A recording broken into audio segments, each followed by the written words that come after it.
With over 3/4 of the Earth's surface covered in water, it's no wonder that a lot of amazing discoveries are found deep underwater, some more baffling than others. In today's video though, we're going to take a look at a few of them.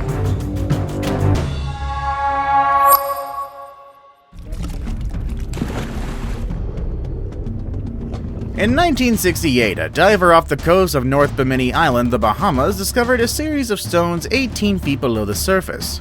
The stones appeared to be man-made and were evenly spaced out in a road-like line, stretching a half-mile. A storm of publicity immediately descended on the discovery, with a number of individuals claiming the stones were a portion of wall or a road that was formerly part of a larger city. Everybody hoped that the discovery would be connected to Atlantis, and the discovery of 2 other similar roads spurred the excitement. Being one of the most well-known legends in the world, anything found during an ocean dive even resembling a man-made structure has caused serious waves of media attention. Could the Bimini Road be really the pathway to the long-lost city of Atlantis? Only time will tell. Probably not, though. The sunken city in the Bay of Cambay is a massive, sprawling city stretching 5 miles long and another 2 miles wide. It was a huge, powerful city with walls, sculptures, and businesses, but the most mysterious thing about it is that it was built 9,500 years ago. This makes it 5,000 years before the first great cities began to appear over in Mesopotamia. The discovery of such a massive city in India, built so long ago, completely changes our understanding of human history. Debris recovered from the site included construction material, pottery, sections of walls, beads, sculptures, and even human remains. These remains were carbon dated and found to predate the 4,000-year-old Harappan civilization. The city was lost for thousands of years, buried under 120 feet of water in the Gulf of Cambay. It was pulled underwater, it's believed, when the ice caps melted at the end of the last ice age some 9,000 years ago. There is an actual underwater river flowing under the ocean in Mexico, and you've got to see it to believe it. Located just 15 minutes away from Tulum on the Yucatan Peninsula, this submerged natural wonder will blow your mind. Approximately 180 feet below the ocean's surface, this freshwater river is separated from the saltwater above by a layer of hydrogen sulfate. Because of the limited visibility during the descent through this hydrogen sulfate cloud, only advanced scuba divers are allowed to make this dive. The cloudy layer is termed a halocline, an area where freshwater and saltwater meet. The haze is due to the sharp contrast in salinity. Once through the fog, fallen trees and leaves can be seen on either side of the river. This is just one of the many cenotes, or natural sinkholes, that formed as a result of groundwater being exposed by collapsing limestone bedrock nearly 6,500 years ago. Cenotes are especially common in the Yucatan Peninsula of Mexico, and because of their mystic and unique qualities were once used by the Maya for sacrificial offerings. The Antikythera mechanism is one of the world's oldest known geared devices. It's puzzled and intrigued historians of science and technology since its discovery. Consisting of at least 30 bronze gears in a wooden container that was only the size of a shoebox, the clockwork mechanism was highly advanced for its time. By turning a hand crank, the user could move forward or backward in time. The crank made the gears move and rotate a series of dials and rings on which there are inscriptions and annotations of Greek zodiac signs, as well as Egyptian calendar days. The unique bronze and wood object was found with a shipload of marble, coins, glassware, and pottery in 1900. Since all the other artifacts were more apparently worthy of conservation, the mechanism was ignored until 1951. After an additional 2 decades of study, the first publication of the Antikythera mechanism was made in 1974 by physicist and historian Derek de Sola Price. However, Price's work was unfinished when he died in 1983, without having figured out how the device actually worked.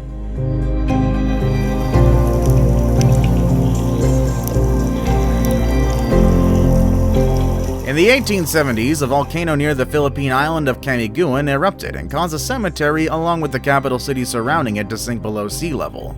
This spooky underwater memorial is now a favorite place for divers. In order to commemorate this place of loss, a looming cross was built in remembrance. Visitors all over the Philippines and the world come to admire this man-made marvel filled with legend and enchantment. Some say a feeling of loneliness will hit you once you see this structure standing all alone in the middle of the sea. A place of reverence and reflection, the site is accessible by boat, and visitors can stand on its small base while it remains above water. Many take the small boat ride in order to take photos and soak in the view of Mount Vulcan, the volcano that sacrificed the people of Camiguin to the sea when it came into being. In June of 2011, the Swedish wreck divers Peter Lindberg and Dennis Orsberg stumbled upon something no one could explain. More than 90 meters beneath the waves of the Baltic Sea lies a weird object that resembles the Millennium Falcon from the Star Wars movies. Referred to as the Baltic Sea Anomaly, the strange circular entity was discovered by Swedish explorer Peter Lindberg and his Ocean X team in June of 2011. Both pictures and videos were taken of the object, with the eyewitnesses claiming it looked like a giant mushroom, and samples of it supposedly brought to the surface for analysis. Conspiracy theorists leapt on the find and hailed it as proof of aliens that have visited Earth, and for 5 years, few other explanations for the phenomenon presented themselves. And then there was another theory that arose, with people speculating that this thing was actually a secret Nazi anti-submarine device. Very recently, scientists from Stockholm University carried out analysis on samples carved from the Baltic Sea Anomaly, and concluded that it was simply a glacial deposit. However, Lindberg isn't satisfied with that conclusion, pointing out that it doesn't explain why all of his electrical equipment cut out when he arrived in the object's vicinity. Sea levels today are higher compared to before. This means that the world's oceans have claimed a significant amount of surface land and everything built on it, including remnants of early human settlement. Discovering these sunken settlements offers scientists insights into how ancient humans lived, but more often than not, they provide more questions than answers. Just off the coast of the village of Atlit lie the submerged ruins of the Neolithic site of Atlit Yam. The site, which dates between 6900 and 6300 BC, lies around 10 meters beneath the current sea level and covers an area of 40,000 meters. Discovered by marine archaeologist Ehud Galili in 1984, one particular part of this sprawling settlement has baffled scientists for years as to its purpose. At the center of the settlement, 7 megaliths are arranged in a stone semicircle around a freshwater spring. Some speculate that the monument was used for some water-centric rituals, but of course that's simply speculation. Another mystery is the reason why the settlement was abandoned in the first place. Primary investigations point to a massive tsunami caused by a volcanic eruption. But as it stands, we have more questions than answers when it comes to Atlit Yam.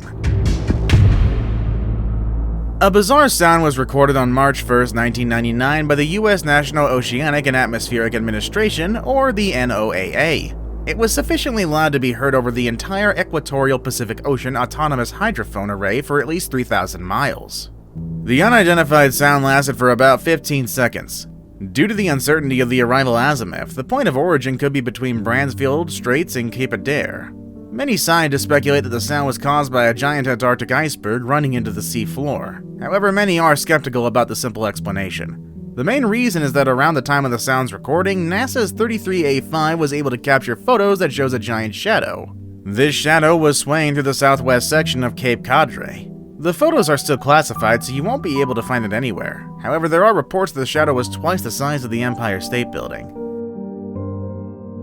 When I was a child, I read about an ancient underwater city, only uncovered in the late 1980s near a remote island far from anywhere. The waters off the coast of Yonaguni, Japan is world famous for the schools of hammerhead sharks that seem to frequent the area during the winter months.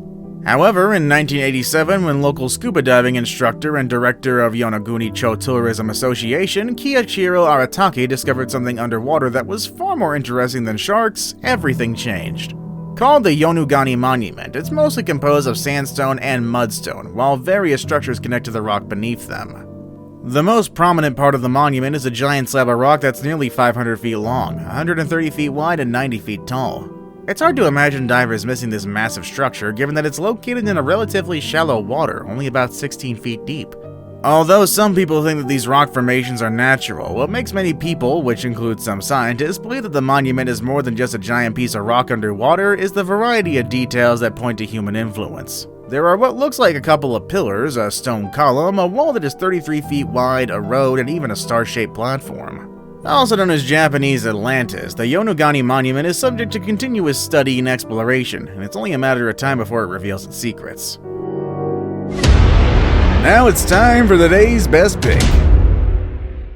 So if you find something strange online and want to know more about it, just send it on over to us and we'll look into it for you. Who knows, might even feature in a future video.